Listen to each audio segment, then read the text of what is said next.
Insemmilkom merħba l-programm News.mt. Tkellimna ħafna dwar il-proġett tal-impjant tal-gass f'Dellimara iżda dan mhuwiex l-unika proġett kbir li qiegħda tagħmel l-Ene Malta.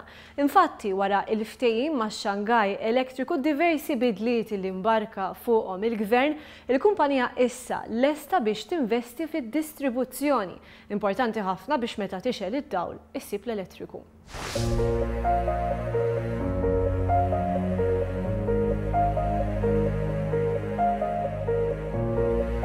Meta pajjiż ikun qed jesperjenza tkabbir ekonomiku ta' 5% kif seħħ f'Malta din is-sena jew meta nirrapportaw dwar iż-żidiet bil-eluf ta' persuni li jiġu pajjiżna l xibtala, nifirħu u bir-raġun. Dan għaliex aħbarijiet ta' dan it-tip huma kruċjali għall-iżvilupp ta' dawn il-gżejjer u n-nies tagħhom. Iżda fil-waqt li dawn l-aħbarijiet jinżlulna għasel jaf ninsew għal kollox li hemm prezz x'inħallsu.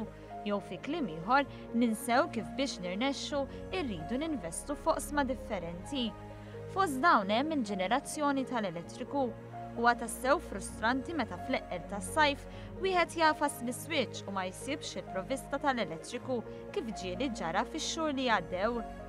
Dan jiġri għax għal snin twal l-amministrazzjoni tal-pajjiż ma investiġ biżżejjed fis-settur tal-enerġija jew ma investit kważi xejn.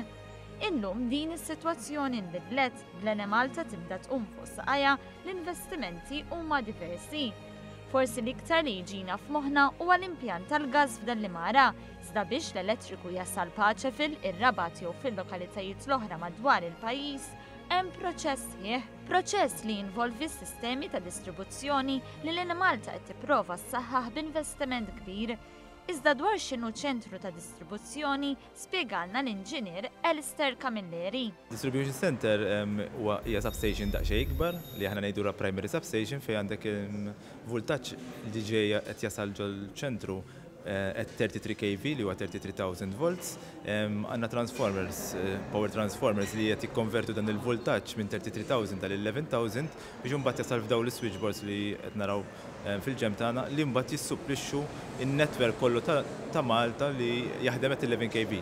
Ġoli ma' netwerk imbagħad hemm transformers oħrajn li jikkonvertu għal voltaġġ li nużaw fid-djar tagħna normali. B'investiment ta' 60 miljun euro l-Ene Malta bħalissa għaddejja bit-twettiq ta' proġett biex f'pajjiżna jkun hawn 4 ċentri ta' distribuzzjoni ġodda f'Malta u Għawdex. Il-kap eżekuttiv tal-Ene Malta Frederick Azzopardi qal li permezz ta' ċentri ta' distribuzzjoni l-Ene Malta se tkun f'pożizzjoni li tindirizza emerġenzi li jistgħu jinqalgħu f'każ ta' maltemp u se tejjeb ukoll il-kwalità tal-provvista tal-elettriku.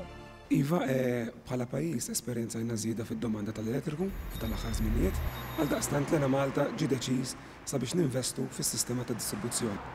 Dawn il-proġetti flimkien hekk kif ikunu lesti ser ikunu qegħdin jilqgħu għaż-żieda fid-domanda li kellna kif ukoll għal żieda fid-domanda li ser ikunu bitkabbir fil-domanda se nkunu qegħdin nilqgħu għad-domanda li ser ikollna fi żmien li ġej. Meta żorna ċ-ċentru f'Pembroke stajna naraw li x-xogħol fuqu issa huwa kważi lest. Fadal biss l-aħħar testijiet qabel dan jibda jopera. Iċ-ċentru ta' distribuzzjoni f'Pembroke ser jirċievi l-elettriku minn ċentru ieħor fil-Kappara permezz ta' cables minn mina taħt l-art. Meta se jinxtel is-sena d-dieħla se jtejjeb il-kwalità tal-elettriku fiż-żoni tal-madwar, żoni fejn id-domanda hija enormi, speċjalment f'ċertu xhur tas-sena, kif innota l-Ministru tal-Enerġija Konrad Mizzi. Għal-nies ta' San Ġiljan u għall-lukandira fejn ħafna lukandi u ħafna ristoranti hawnhekk kien hemm il-ħtieġa li nsaħħu s-sistema tal-elettriku biex ikollhom is-supply li tiflaħ f'kull mument tal-ġurnata. Dan iċ-ċentru se jiservi bħala distribution center għal San Ġiljan kif ukoll għal Matab, għas-Swieq u l-Madlina. Apparti ċentru ta' distribuzzjoni f'Pembroke għaddejja ħidma fuq ċentru ta' distribuzzjoni ġdid f'Manuel Island fejn bħalissa l-Ene Malta qed tħaffer it-trinek u tqiegħed il-cables fil-gżira.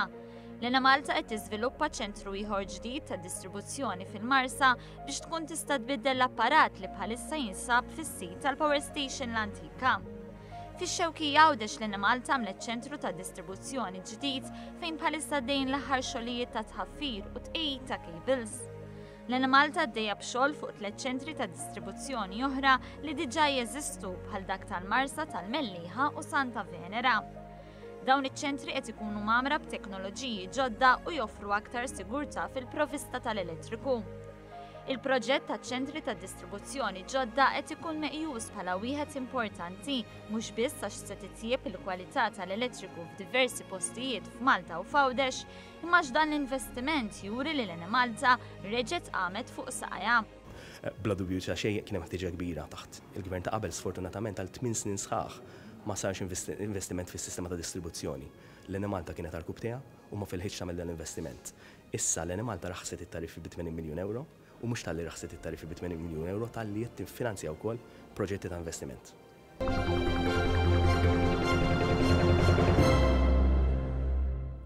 U jekk tkellimna ħafna dwar l-impjant tal-gass f'Dellimara milna Novembru kollu nitkellmu dwar is-summit u iċ-CHOGM.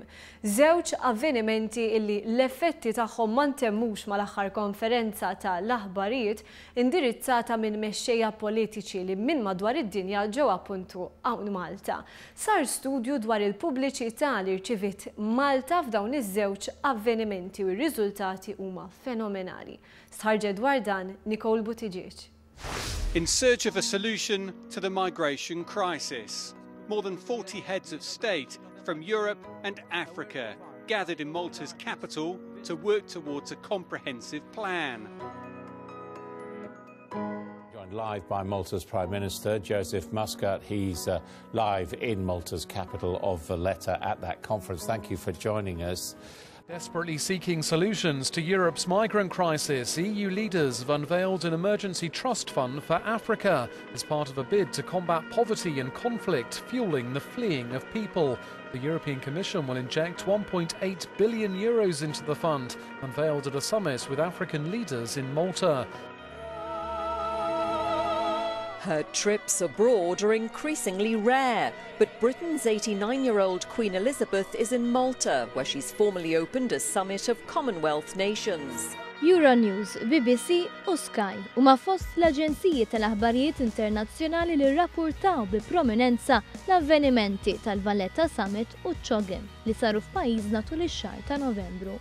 Dwar dawn iż-żewġ avvenimenti kbar kien hemm aktar minn 19,000 rapport fuq l-internet u l-mezzi tax-xandir.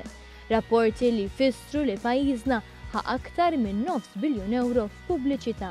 Dan sar magħruf minn studju li għamlet l-Aġenzija Internazzjonali MNC Saatchi dwar il-viżibilità internazzjonali li l-Valletta Summit u CHOGM taw lil pajjiżna.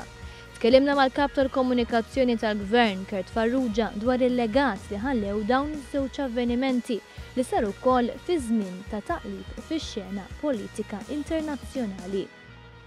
Meta jiġu dawk it-tip ta' personalitajiet politiċi fid-dinja u meta tkun qed torganizza summits ta' dawk il-livelli, huwa kruċjali ħafna l-ewwel nett jattiraw eluf ta' media, in-networks kollha kbar, kemm ta' televisions, imma kif ukoll anke online u print kienu qegħdin Malta jsegwu dak li qed jiġri. Allura, il-fatt li int qed turi image ta' Malta b'ċertu mod, daka ikun qed ifisser ukoll li qed tibgħat messaġġ ta' kredibilità għal pajjiż ukoll.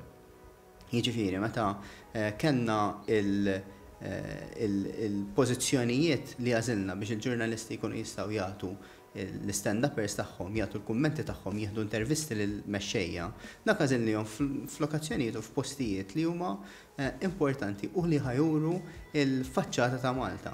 U dak l-image li batna barra, il-fatt li organizzajna b'mod professjonali żewġ summits kbar hekk, turi li Malta huwa pajjiż kredibbli, Malta għandu għandha l-kapaċitajiet kollha biex torganizza anke mill-att ta' sigurtà summits daqshekk importanti. L-istħarriġ tal-Aġenzija Internazzjonali MNC Saatchi analizza l-perjodu tal-1 ta' Novembru u s-6 ta' Diċembru.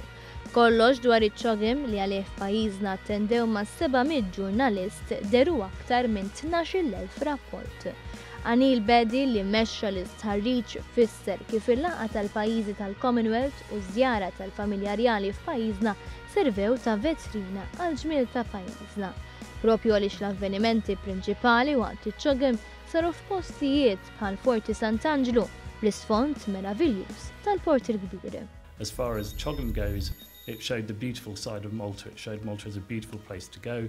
It showed that Malta has a lot of affection around the world, and I think it promoted Malta in a way that will increase tourism in the future. Jaqbel ma bedi l-President tal-Assoċjazzjoni Maltija tal-Lukandira u Ristoranti Tony Zara u wkoll irrikonoxxa s-suċċess ta' dan l-avveniment u l-impatt pożittiv li ħalla warajh.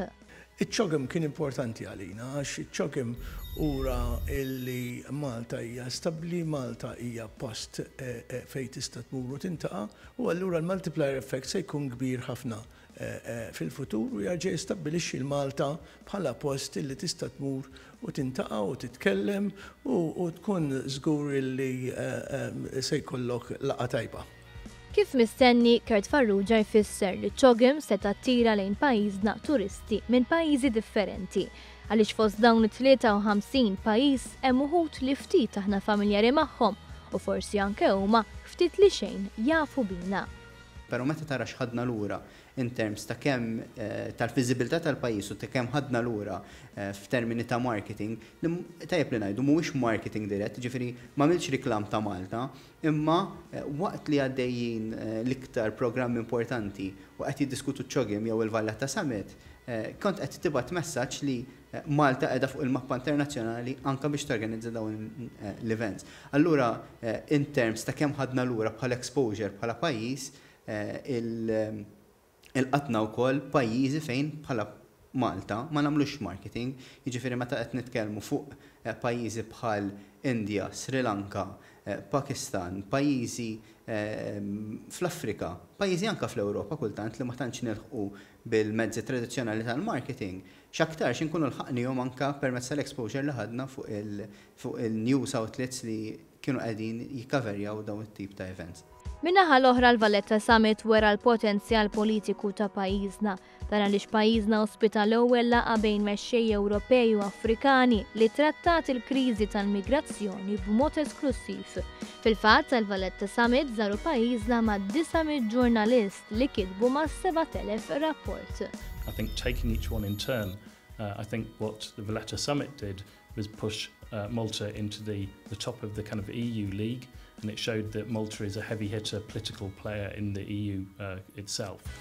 Issa li l-Valletta Summit u ċogem għaddew b'suċċess wieħed naturalment iħares lejn l-investiment li sar fuq dawn l-avvenimenti.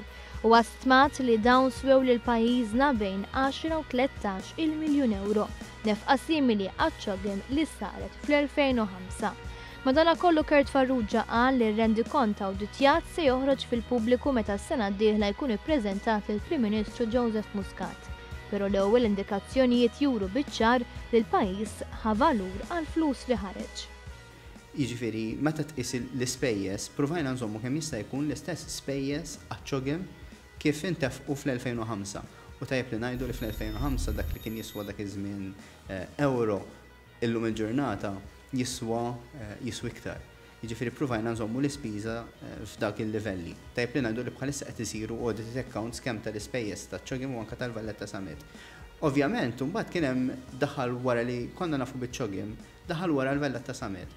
Ħafna mill-preparazzjonijiet li kienu qed isiru, ħafna mill-budgets li kienu qed jintefqu fuq iċ-ċogem, intużaw għall-Valletta Summit. Jiġifieri jekk kellek għall-argument training ta' persuni, jekk kellek użu ta' karozzi, dawk intużaw fiż-żewġ summits. Allura provajna nżommu kemm jista' jkun l-ispiża li tagħmel sens biex ikonna l-iktar li nistgħu nieħdu l-iktar li nistgħu mill-istess budget taċ-ċogem. Fuq kollox Malta reġgħet uriet li għalkemm ċkejkna kapaċi tagħmilha mal-pajjiżi kbar u toħroġ bl-unuri.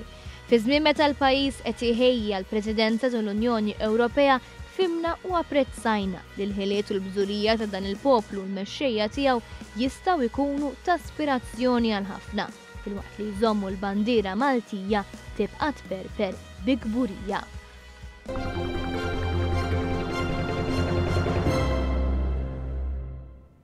Fil-Kamra tal-Aħbarijiet hemm tim ta' ġurnalisti u kameramen li kontinwament joffru servizz li jintkom tistgħu issibuh fuq il-channel tagħna fuq YouTube. U fakkarkom ukoll li aħna għandna paġna fuq Facebook. Intant, grazzi tal-li il-lejla l-darbohra kontu magħna. Nawguralkom il-kumplament tal-lejli tajjeb.